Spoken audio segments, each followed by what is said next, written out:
স্বাগত ডিবিসি সংবাদে। আর আপনাদের সাথে আছি আমি সুলতানা স্বর্ণা। গণতন্ত্রের কথা বললেও চর্চা হয় না গণতন্ত্রের, যা রাজনীতির বড় সমস্যা, এমন মন্তব্য করেছেন বিএনপি মহাসচিব মির্জা ফখরুল ইসলাম আলমগীর। এদিকে অবৈধভাবে ক্ষমতায় থেকে যারা তাণ্ডব চালিয়েছেন তাদের নির্বাচনে যাওয়ার সুযোগ নেই বলে মন্তব্য করেছেন জামায়াতে ইসলামের আমির ডাক্তার শফিকুর রহমান। শুক্রবার সকালে দিনাজপুর সরকারি কলেজের অর্থনীতি বিভাগের সুবর্ণ জয়ন্তী উপলক্ষে স্মৃতিচারণ সভায় প্রধান অতিথি হিসেবে যোগ দেন বিএনপির মহাসচিব মির্জা ফখরুল ইসলাম আলমগীর। এ সময় তিনি বলেন, গণতন্ত্রের কথা বললেও চর্চা হয় না গণতন্ত্রের, যা রাজনীতির বড় সমস্যা। ঐক্যের কথা বললেও হচ্ছে অনৈক্য। আওয়ামী লীগ অর্থ লুট করে দেশের অর্থনীতিকে পঙ্গু করে দিয়ে গেছে বলেও মন্তব্য করেন বিএনপি মহাসচিব। আমরা গণতন্ত্রের কথা বলি, কিন্তু আমরা গণতন্ত্রকে চর্চা করি না। এখানে পর পর গণতন্ত্রকে হত্যা করার চেষ্টা করা হয়েছে। আমরা রাজনৈতিক দলগুলো পরস্পরের সঙ্গে বিরোধে লিপ্ত হয়েছি, কিন্তু সহনশীলতার মধ্য দিয়ে গণতন্ত্রকে চর্চা করে আমরা যদি সবাই এগিয়ে যেতে পারি, তাহলে কিন্তু আমরা গণতন্ত্রকে লাভ করতে পারবো। এদিকে নাটোরের নবাব সিরাজউদ্দৌলা সরকারি কলেজ মাঠে জামায়াত ইসলামীর কর্মী সম্মেলনে যোগ দিয়ে দলটির আমির ডাক্তার শফিকুর রহমান বলেন, ৩টি নির্বাচনে অবৈধভাবে ক্ষমতায় থাকার সময় যারা তাণ্ডব চালিয়েছে তাদের নির্বাচনে যাওয়ার সুযোগ থাকা উচিত নয়। কেউ বলেন আগামী নির্বাচনে তারা অংশগ্রহণ করতে পারবে কিনা। নির্বাচন তাদের জন্য যারা দেশবাসীকে ভালোবাসে। অবৈধভাবে ক্ষমতায় থাকার সময় কি তাণ্ডব চালিয়েছে আমরা কি ভুলে গিয়েছি? যারা নির্বাচনে বিশ্বাস করে না তাদের আবার কিসের নির্বাচন?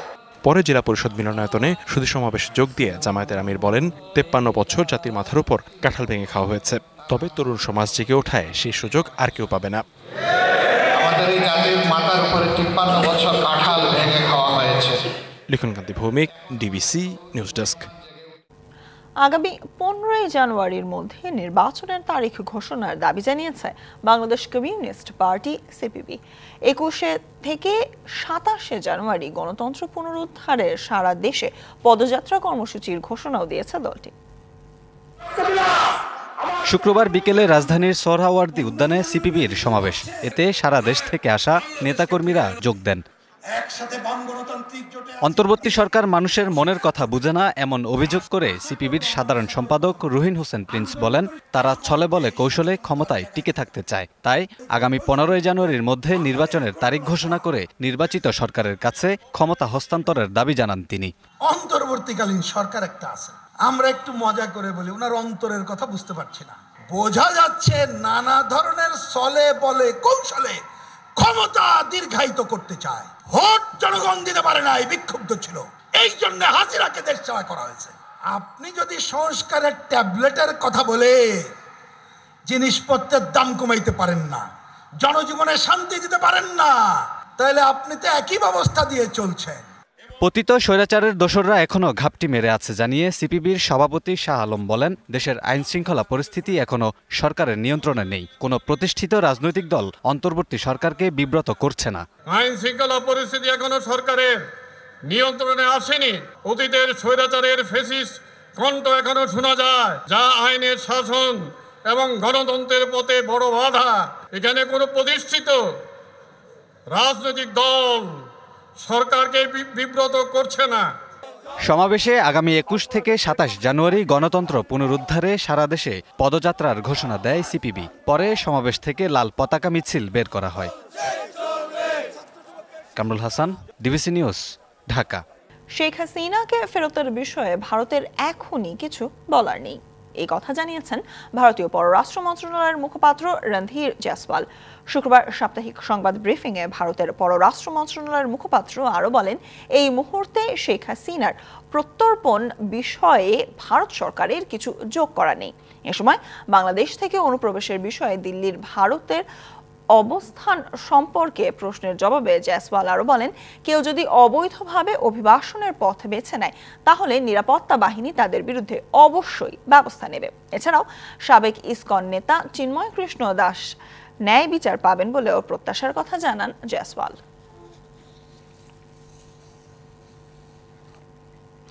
বাংলাদেশ সফরে আসছেন পাকিস্তানের পররাষ্ট্রমন্ত্রী ইসহাক দার। রাষ্ট্রীয় আমন্ত্রণে আগামী মাসে তিনি বাংলাদেশ সফর করবেন। স্থানীয় সময় শুক্রবার এক প্রতিবেদনে এই তথ্য নিশ্চিত করেছে পাকিস্তানের সংবাদ মাধ্যম এক্সপ্রেস ট্রিবিউন।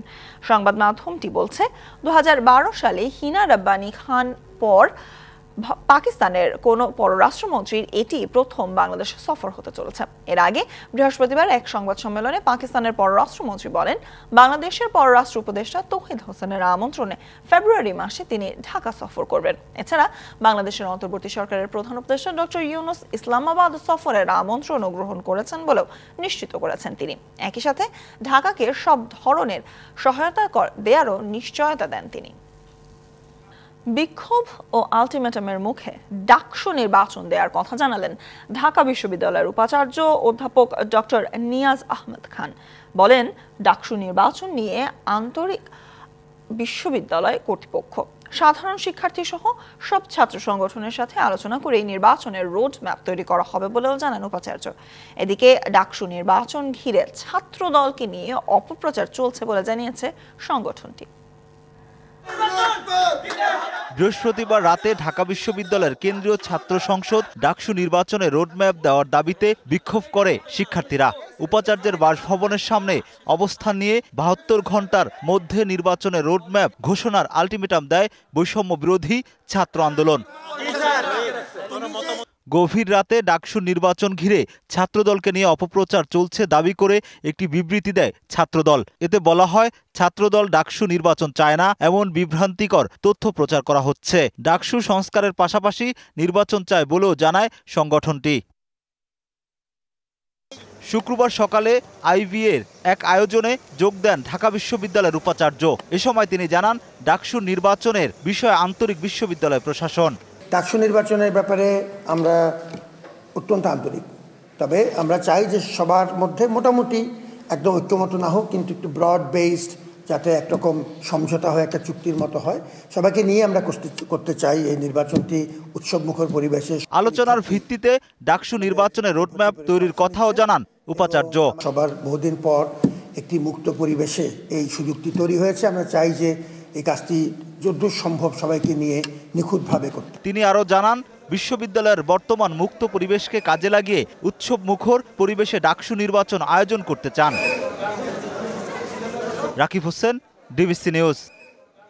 6 ভাইকে নিয়ে সাম্রাজ্য গড়ে তুলেছিলেন রংপুর 2 আসনের 3 বারের এমপি ডিউক চৌধুরী। গঠন করেন নিজস্ব কথিত মন্ত্রিপরিষদ। শিক্ষা, অর্থ, ভূমি, খাদ্য, বন ও আইন মন্ত্রণালয় গঠন করে দায়িত্ব দেন এক একজনকে। কামিয়ে নেন হাজারো কোটি টাকা। শুধু 97টি শিক্ষা প্রতিষ্ঠান থেকেই নিয়েছেন 132 কোটি টাকা। এমপির একটি ডিও লেটারের মূল্য ছিল 2 কোটি টাকা। জমি দখল ছিল এমপি পরিবারের নেশা। টাকা হলে পাল্টে যেত স্থানীয় সরকার নির্বাচনের ভোটের ফলও। আপনাদের হাতে তুলে দিলাম। আবুল কালাম মোহাম্মদ আহসানুল হক, যিনি ডিউক চৌধুরী নামেই পরিচিত, রংপুর 2 আসন থেকে আওয়ামী লীগের টিকিটে 3 বারের সংসদ সদস্য। সরকারি ও ব্যক্তি মালিকানা জমি দখল করে একই চত্বরে গড়ে তোলেন 6 ভাইয়ের সাম্রাজ্য।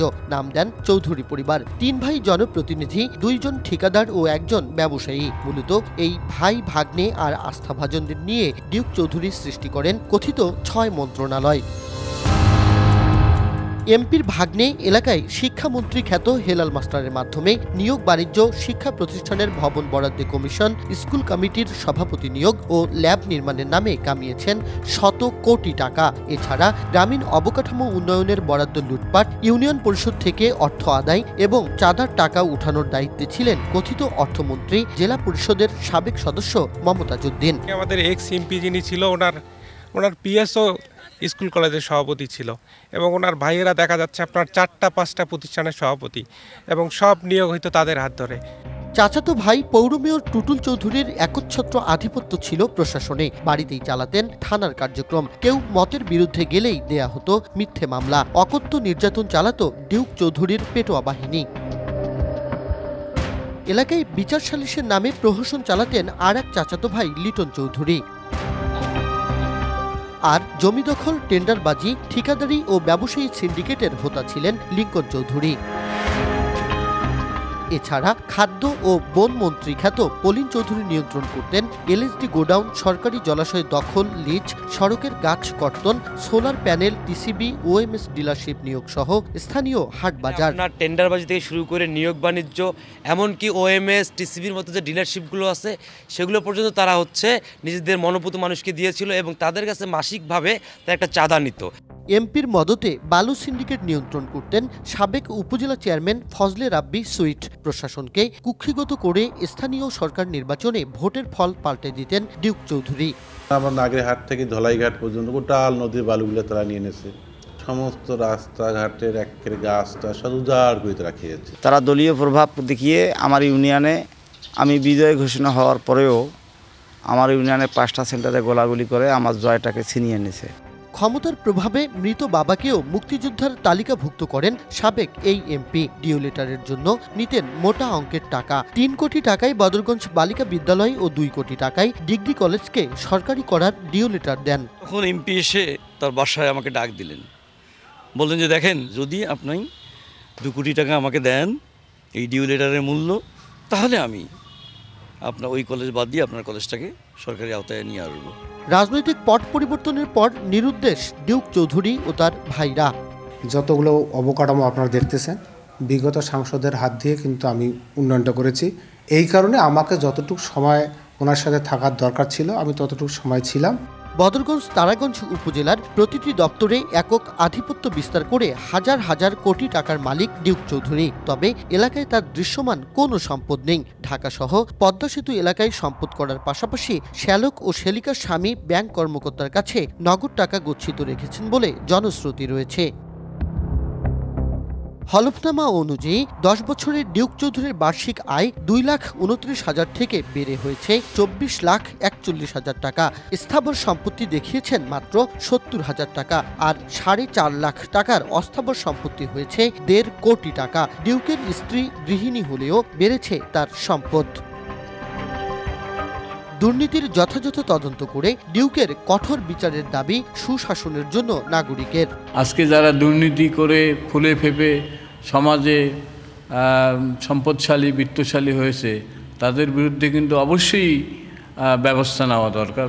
90 পরবর্তী সময়ে বদরগঞ্জ তারাগঞ্জ উপজেলা কবজায় নেয় ডিউকের পরিবার। তার চাচা সাবেক যোগাযোগ মন্ত্রী আনিসুল হকের আমল থেকে এলাকাটিতে চলে চৌধুরী পরিবারের দুঃশাসন।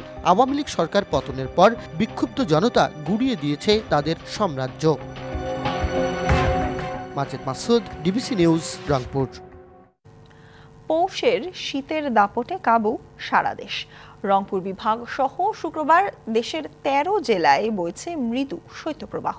কুয়াশায় ঢাকা পড়েছে দেশের বেশিরভাগ অঞ্চল। পঞ্চগড়ের তেঁতুলিয়ার তাপমাত্রা নেমেছে 8.3 ডিগ্রিতে। কষ্ট বেড়েছে শ্রমজীবী ও ছিন্নমূল মানুষের। আবহাওয়া অফিস জানায় আগামী 3 থেকে 4 দিন থাকবে এমন পরিস্থিতি। সূর্যের দেখা মিলবে না অধিকাংশ অঞ্চলে। মেঘাচ্ছন্ন আকাশ, সাথে হিমেল হাওয়া, ঘন কুয়াশার চাদরে ঢাকা পথঘাট। দুদিন ধরে সূর্যের দেখা নেই অনেক জেলায়। পৌষের দ্বিতীয়ার্ধে শীতের তীব্রতা বেড়েছে সারা দেশে।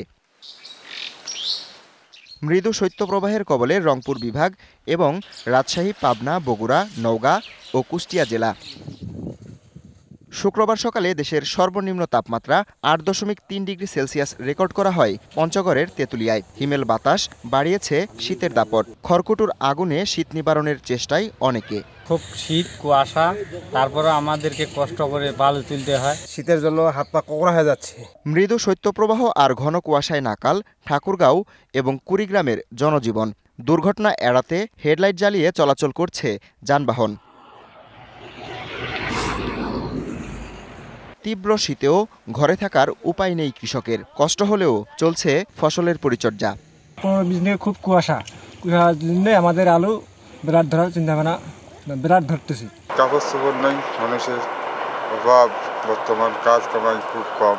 চুয়াডাঙ্গায় কুয়াশা কম থাকলেও হিমেল হাওয়া বাড়িয়েছে শীতের অনুভূতি। সর্বনিম্ন তাপমাত্রা রেকর্ড করা হয় 10.8 ডিগ্রি সেলসিয়াস। শীতে কাবু রাজধানীবাসীও। তাপমাত্রা নেমেছে 13.6 ডিগ্রি সেলসিয়াসে।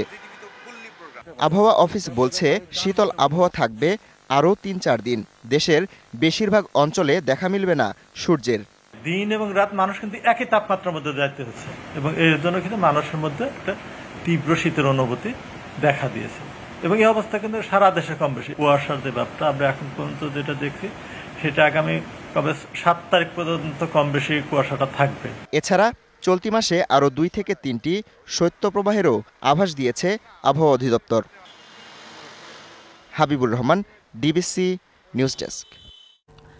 রাজধানীতে সপ্তাহের ব্যবধানে কেজিতে 4 থেকে 5 টাকা বেড়েছে মিনিকেট ও নাজিরশাইল চালের দাম। অন্যান্য চালের দামও ঊর্ধ্বমুখী। বাড়তি রয়েছে ব্রয়লার ও সোনালী মুরগির দর, কেজিতে বেড়েছে 10 থেকে 25 টাকা পর্যন্ত। এছাড়া লিটারে 8 টাকা বাড়ানো হলেও বাজারে মিলছে না 1 এবং আধা লিটারের বোতলজাত সয়াবিন তেল। ভরা মৌসুমেও প্রায় 15 দিন যাবৎ ঊর্ধ্বমুখী রাজধানীর চালের বাজার। মিনিকেটের কেজি ঠেকেছে 78 থেকে 80 টাকা, আর নাজিরশাইল বিক্রি হচ্ছে 75 থেকে 85 টাকায়।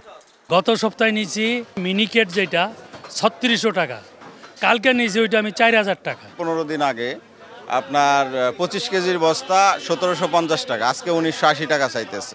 এছাড়া কেজিতে 1 টাকা বেড়ে পাইজাম 60 টাকা, আটাশ 58 থেকে 60 টাকা এবং স্বর্ণা চালের দাম এখন 52 থেকে 55 টাকা কেজি।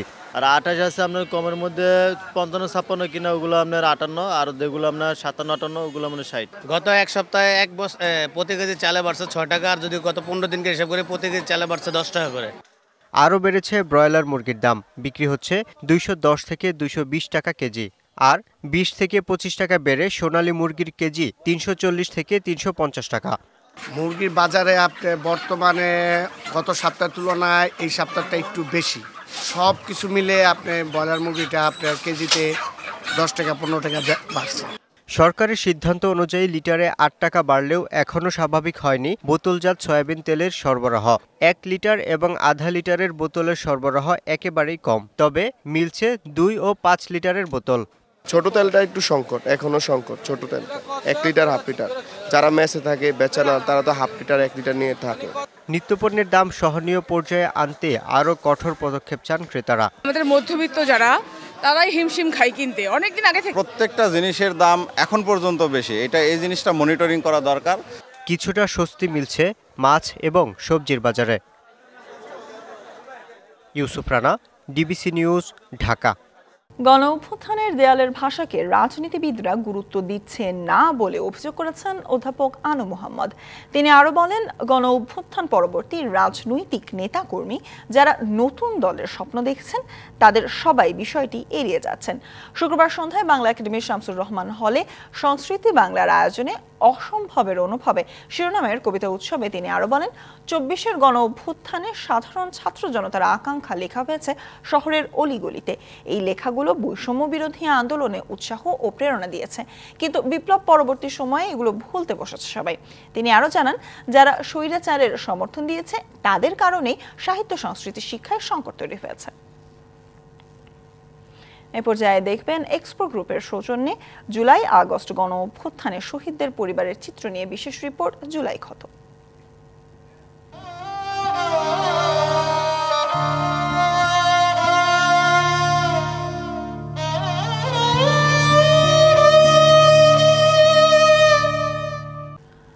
অর্থের অভাবে চিকিৎসা হচ্ছে না, বৈষম্য বিরোধী ছাত্র আন্দোলনে আহত হারুন শেখের। গ্রামের বাড়িতে স্ত্রী সন্তান নিয়ে এখন মানবেতর জীবন কাটাচ্ছেন জুলাই আগস্ট বিপ্লবের এই সৈনিক। ঘটনার 5 মাস পেরিয়ে গেলেও এখনও মেলেনি সরকারি কিংবা বেসরকারি পর্যায়ে কোনো সহায়তা, যে কারণে শুধু চিকিৎসা চালানোই নয়, অর্থের অভাবে স্বাভাবিক জীবনে বেঁচে থাকাটাই এখন দায় হয়ে পড়েছে পরিবারের। বাগেরহাটের চিতলমারী উপজেলার চর চিঙ্গের গ্রামের দিনমজুর মোহাম্মদ হারুন শেখ, স্ত্রী ও 1 সন্তান নিয়ে টানাপোড়েনের সংসার। গত 19 জুলাই মিরপুর 10 নম্বর এলাকায় জুলাই আগস্ট বিপ্লব খ্যাত কোটা সংস্কার আন্দোলনে যোগ দিয়ে ডান পায়ে গুলিবিদ্ধ হন। এরপর গুলিবিদ্ধ পায়ে স্প্লিন্টার নিয়ে হাসপাতালে প্রাথমিক চিকিৎসা শেষে বাড়িতে চলে আসেন তিনি। স্বাভাবিক চলাফেরা করতে না পারায় কাজে যেতে পারছেন না তিনি। ফলে স্ত্রী সন্তান নিয়ে পৈতৃক ভিটায় মানবেতর দিন যাপন তার। আক্ষেপ আর চাপা কান্নায় হন আবেগতাড়িত। আমি সরকারিভাবে কোনো সহযোগিতা পাইনি, সেই জুলাই স্মৃতি ফাউন্ডেশনও পাইনি। এ পর্যন্ত যত জায়গায় কাগজ দিয়েছে, যতজনে কাগজ সহযোগিতার কথা বলে নিছে, মূলত আমি কোনো রকমের কোনো সহযোগিতা আমি পাইনি। এখন চিকিৎসার জন্য বহুত কষ্ট হয়, কারণ চিকিৎসা করতে পারি না, বাজার করতে পারবো না, তো চিকিৎসা আসে কীভাবে? ভালো কোনো ট্রিটমেন্ট যদি পাইতাম, হয়তো আমার পাওটা পুরোপুরি ঠিক হইতো, আমি কোনো কাজকাম ভারী করতে পারতাম। পাও বাস করতে পারে না, ভালোভাবে হাঁটতে চলতে পারে না, কষ্টের কাজ করতে পারে না। এই কাজ না করলে আমরা সংসার চলতেছে না। অসহায় পরিবারটির পাশে দাঁড়িয়েছে স্থানীয়রাও। হারুনের চিকিৎসায় এগিয়ে আসতে সবার প্রতি আহ্বানও জানান।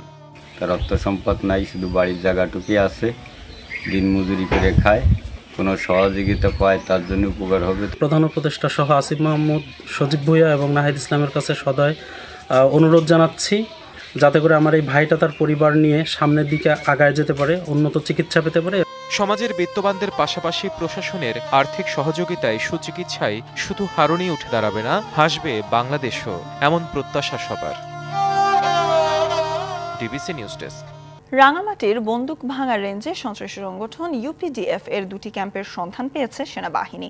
বন্দুক ভাঙা রেঞ্জে তল্লাশি অভিযান চালিয়ে পাগলিছড়ি ও জমচুক পাহাড়ের চূড়ায় ক্যাম্প 2টি পাওয়া যায়। এ সময় সন্ত্রাসীরা ক্যাম্পে 2টি পরিত্যক্ত অবস্থা ফেলে রেখে পালিয়ে যায়। এসব ক্যাম্পে নিরাপত্তা বাহিনীর অপারেশন প্রতিরোধ করার জন্য বাংকার সহ পর্যবেক্ষণ চৌকি, প্রশিক্ষণ মাঠ ও বাসস্থান রয়েছে। পার্বত্য চট্টগ্রামে আইন শৃঙ্খলা পরিস্থিতি স্বাভাবিক রাখতে এ ধরনের অপারেশন চলবে বলে জানিয়েছে সেনাবাহিনী। নেত্রকোনার কলমকান্দায় কৃষি পণ্যের ন্যায্য মূল্য নিশ্চিত সহ নানা দাবিতে সমাবেশ করেছে কৃষকরা। বিকেলে বড় কাপন ইউনিয়নের যাত্রাবাড়ি বাজারে এই সমাবেশ হয়। সমাবেশে কৃষকরা আসন্ন বোরো মৌসুমে নিরবচ্ছিন্ন বিদ্যুৎ সরবরাহ, কৃষি পণ্যের ন্যায্য মূল্য, কৃষি ঋণ সহজীকরণ ও কৃষি বান্ধব পরিকল্পনা প্রণয়নের দাবি জানান। এ সময় নেত্রকোনা জেলা কৃষক দলের সভাপতি সালাউদ্দিন খান মিল্কি, মানবাধিকার বিষয়ক সম্পাদক নুরুল আমিন এবং কলমকান্দা উপজেলার বিএনপির আহ্বায়ক MA খায়ের সহ উপস্থিত ছিলেন আরও অনেক নেতাকর্মী। প্রতি বছর রোজা রাখতে গিয়ে অনেকেই অসুস্থ হয়ে পড়েন, তবে কিছু নিয়ম মেনে ডায়াবেটিস রোগীরা সহজেই রোজা রাখতে পারবেন। আর এজন্য রমজানের অন্তত 2 থেকে 3 মাস আগেই ডাক্তারের পরামর্শ নিয়ে প্রস্তুতি নিতে হবে। শুক্রবার সকালে জাতীয় প্রেস ক্লাবে এক সংবাদ সম্মেলনে এ তথ্য জানান ক্লিনিক্যাল অ্যান্ড্রোক্রিনোলজিস্ট এবং diabetologist association of Bangladesh ACEDB সংগঠনটির president professor doctor Farid Uddin বলেন, নিয়ম মেনে সব ধরনের ইবাদত করা যায়। ডায়াবেটিস রোগীও রোজা রাখতে পারবেন, তবে প্রয়োজন পূর্ব প্রস্তুতির। চিকিৎসক ও ডায়াবেটিস রোগীদের প্রশিক্ষণ, খতিবদের সাথে আলোচনা, জনসচেতনতা বৃদ্ধি সহ নানা পদক্ষেপ নিয়েছে সংগঠনটি। সাবিত ইন্টারন্যাশনালের উদ্যোগে বাংলাদেশে প্রথমবারের মতো অনুষ্ঠিত হলো আন্তর্জাতিক কনফারেন্স। আগারগাঁও BICC-তে নিউ ইয়ার নিউ মিশন শিরোনামে এই সম্মেলন অনুষ্ঠিত হয়। বাংলাদেশ থেকে যারা সৌদি আরবে ব্যবসার সম্ভাবনা অন্বেষণ করছেন কিংবা বিদ্যমান ব্যবসার সম্প্রসারণের পরিকল্পনা করছেন, তাদের জন্য এই সম্মেলনের আয়োজন করা হয়। এতে 10,000-এরও বেশি নতুন উদ্যোক্তা এবং 2,000-এরও বেশি শীর্ষস্থানীয় ব্যবসায়ী ও পেশাজীবী উপস্থিত ছিলেন। এতে প্রধান অতিথি ছিলেন মক্কা ক্লক টাওয়ারের প্রধান নির্বাহী ডক্টর সালেহ আল হাবিব ও বিশেষ অতিথি ছিলেন আকিজ গ্রুপের চেয়ারম্যান নাসির উদ্দিন আহমেদ। ঢাকা আন্তর্জাতিক বাণিজ্য মেলা শুরুর পর প্রথম ছুটির দিন আজ। 2 দিন আগে শুরু হওয়া মেলায় কাঙ্ক্ষিত দর্শনার্থী না থাকলেও আজ সরকারি ছুটির দিন থেকে মেলায় প্রাণ ফেরার প্রত্যাশা ছিল ব্যবসায়ীদের। তবে শীতের দাপট থাকায় সকাল থেকে উপস্থিতি কম দেখা গেলেও বিকেল গড়ালে ক্রেতাদের সমাগম বাড়তে থাকে। সাধারণত ছুটির দিনগুলোতে দর্শনার্থী মুখর থাকে মেলা প্রাঙ্গণ, কিন্তু পূর্বাচলের বাংলাদেশ চায়না ফ্রেন্ডশিপ এক্সিবিশন সেন্টারে আয়োজিত আন্তর্জাতিক বাণিজ্য মেলা শুরুর পর প্রথম শুক্রবারেই দেখা যায় ভিন্ন চিত্র। সকাল 10টায় মেলার গেট খুললেও দেখা মেলেনি দর্শনার্থীর। বেলা বাড়ার সঙ্গে সঙ্গে ক্রেতা দর্শনার্থীর পদচারণা বাড়তে থাকলেও ছুটির দিন তুলনায় সেই সংখ্যা ছিল সীমিত। মূলত শীতের প্রভাবেই দর্শনার্থী কম বলে মনে করছেন কেউ কেউ। আকাশটা মেঘলা এবং কুয়াশাচ্ছন্ন বিদায় অনেকেই ঘর থেকে বের হচ্ছে না। আর আমাদের যারা স্বল্প আয়ের মানুষ, তাদের পক্ষে এই শীত উপেক্ষা করে এখানে আসাটা একটু দূর ফিল করতে। দুপুরের পর কিছুটা বাড়তে থাকে দর্শনার্থী। কেউ পরিবার নিয়ে, কেউ বা দল বেঁধে ঘুরে বেড়াচ্ছেন মেলা প্রাঙ্গণ। পছন্দের পণ্য কিনছেন কেউ। জুতা বা ব্যাগ দেখবো আর কি, ছোটখাটো কিছু দেখলে পছন্দ হলে কিনে ফেলবো। পরবর্তীতে আমরা সবাই একসাথে আসবো ফ্রেন্ডরা। 1 জানুয়ারি থেকে মাসব্যাপী এই মেলা চললেও এখনও বেশ কিছু স্টলে চলছে নির্মাণ কাজ। অনেক স্টলে নির্মাণ কাজ শেষে চলছে পণ্য গোছানোর প্রস্তুতি। দেশীয় পণ্যের প্রচার, প্রসার ও বিপণনের পাশাপাশি আন্তর্জাতিক দৃষ্টি আকর্ষণ করতে 1995 সাল থেকে DITF আয়োজন করে আসছে আন্তর্জাতিক বাণিজ্য মেলার। মাসব্যাপী এই মেলা সকাল 10টা থেকে রাত 9টা পর্যন্ত চলবে, আর সাপ্তাহিক ছুটির দিনগুলোতে চলবে রাত 10টা পর্যন্ত। Mohammad Al Hasib, DBC news, Dhaka. Champions ট্রফিতে সাকিব আল হাসানকে পেতে শেষ চেষ্টা করবে বিসিবি, এমনটাই জানিয়েছেন বিসিবি সভাপতি ফারুক আহমেদ। টি-20তে অধিনায়ক হওয়ার দৌড়ে এগিয়ে আছেন লিটন কুমার দাস, এমন মন্তব্য বিসিবি বসের। দেশে আসা বন্ধ, দেশের বাইরেও করেছেন সিরিজ মিস, খেলতে পারছেন না বিপিএল। বাংলাদেশের হয়ে সাকিব আল হাসানের শেষটা দেখে ফেলেছেন অনেকেই। তবে শেষ হইয়াও শেষ হয়নি সাকিব আল হাসান অধ্যায়। তাকে চ্যাম্পিয়ন্স ট্রফিতে ফেরাতে শেষ চেষ্টাটা করবে বিসিবি। উচ্চ পর্যায়ের সাথে বসে অল্প কিছুদিনের মধ্যেই নেওয়া হবে চূড়ান্ত সিদ্ধান্ত। সাকিব এখনো তো রিটায়ারমেন্ট হয় নাই, মানে তেমন কোনো কিছু হয় না সাকিবের। ট্রাই না, এটা হলে গিয়ে সাকিব এখনো তো যদি রিটায়ার করে ফেলতো তাহলে বলতাম যে ও আর নাই। যদি কোনো ওর যে ইস্যুগুলো আছে সে তো মাঝে মাঝে মন্ত্রণালয়ের সাথে কথা বলে কিভাবে ওইটা কি করা যায়। আর ওর যে জিনিসগুলোতে আমার হেল্প করার কোনো ব্যাপার নেই, এটা আমি আগেও বলেছি, এখনো বলছি। এটা শুধুমাত্র গভর্নমেন্ট লেভেল থেকে যদি কোনো ইনস্ট্রাকশন আসে, ওর যেই সমস্যাগুলো আছে ওগুলো যদি ঠিক করতে পারে, তাই কিন্তু আমার মনে হয় যে এটা একটা ব্যাপার ডিসিশন নিতে পারে। তারপর তার ফিটনেস, তারপর মেন্টাল স্টেট, তারপর সিলেকশন কমিটি আছে, তারা ডিসাইড করবে। গুঞ্জন হলো সত্য, নাজমুল শান্ত টি-20 ফরম্যাটে নেতৃত্ব ছেড়েছেন। নতুন অধিনায়ক হতে পারেন লিটন দাস। তবে টেস্টের মতো চ্যাম্পিয়ন্স ট্রফি পর্যন্ত ওয়ানডে ফরম্যাটের নেতা শান্ত। ও তো টিমের বাইরে গেছে ইনজুরির জন্য। If he comes back he will come back as a captain. And আসলে ক্যাপ্টেন্সিটা ওর টেনিয়রটা কতদিন আপনারা বলেছেন যে এই ডিসেম্বর পর্যন্ত ছিল, 1 বছর। সো আমরা তো আসলে মনে করেছিলাম যে ও চ্যাম্পিয়ন্স ট্রফি পর্যন্ত ক্যাপ্টেন থাকবে। বিপিএল এর টিকিট ইস্যুতে ভাঙচুর, অগ্নিকাণ্ড নিয়ে ভাবমূর্তির সংকটে বিসিবি। এর মাঝেও মাঠে দর্শক উপস্থিতি ও বোর্ডের মধ্যে অব্যবস্থাপনা দূর করতে পারাকে সাফল্য হিসেবে দেখছেন ফারুক আহমেদ। কালোবাজারি আসলে এটা একটা, আপনি যদি 4টা টিকিট কিনে আপনি কোথাও বিক্রি করেন, এটা খুব ডিফিকাল্ট। বোর্ডের কোনো চক্র যদি কালোবাজারি করে, এটা একটা বিরাট ইস্যু। আমার মনে হয় এটা আমরা এবার রোধ করতে পেরেছি। এই মাসের মাঝামাঝি সময়ের মধ্যে আইসিসির কাছে চ্যাম্পিয়ন্স ট্রফির প্রাথমিক দল দিতে হবে বিসিবিকে। সে লক্ষ্যে অনেকটাই দল গুছিয়ে ফেলেছেন নির্বাচকরা। Mamunur Rashid, DBC news, Dhaka. DBC সংবাদ এই ছিল এখনকার মতো। ডিবিসি নিউজের সংবাদগুলো পড়তে ভিজিট করুন ডিবিসি নিউজ.tv, এছাড়া ভিজিট করুন ডিবিসি নিউজের ফেসবুক পেজ এবং ইউটিউব চ্যানেলে। সাথেই থাকুন।